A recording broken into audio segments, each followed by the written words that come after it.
So you text me randomly out of the blue several weeks ago, and I wanted to make sure that you understood and appreciate the fact that I honestly believe that I wouldn't be speaking and doing the things that I'm doing if it wasn't for you taking a chance on me. So knowing that that experience was very monotonous and mundane and dark at times because nobody was ever in a good mood, I would always be challenged to come up with unique ways to answer the phones, just to create what I didn't know at the time, but what I call now a brain pattern interrupt. How do I challenge people's expectations? How do I get them out of their head and into the moment? How can I make your day wonderful too?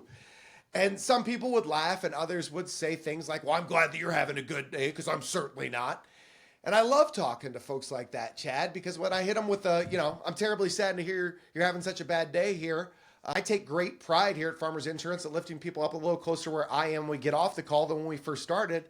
So how could I go about bringing a smile to your day? And what typically would happen would be dead silence. And they would oftentimes respond with something to the extent of it's not you that I'm mad at.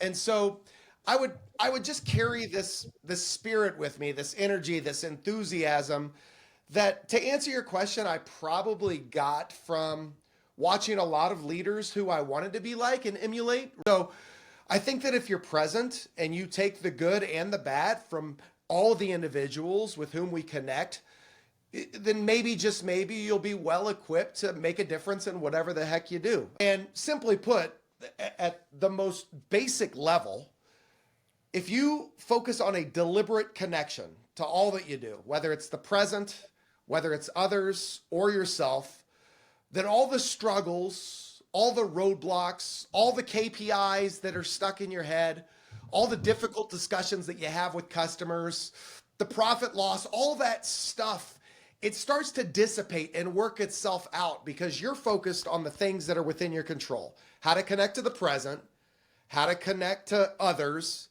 and how to connect with perhaps one of the most important things or people that you can connect with is yourself. Yeah. One of the greatest leadership skills anyone could have, or one of the greatest personality skills or traits that anybody could have, is being in a great mood in the absence of things to be in a great mood about.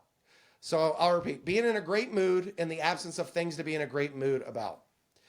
If I have to highlight or identify what has gotten me to this point in my career and whatever level of success it's defined by, it would be that singular quote and attribute.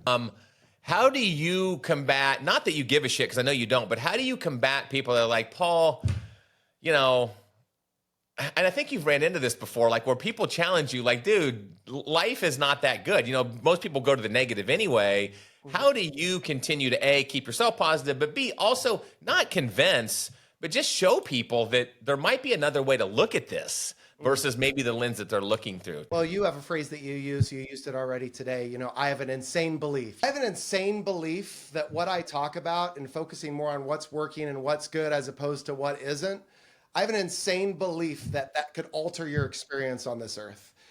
The more that you find goodness, the more that you focus on what's working, the more that you understand and we understand this concept of radical ownership in creating our life experience, the happier we're all going to be.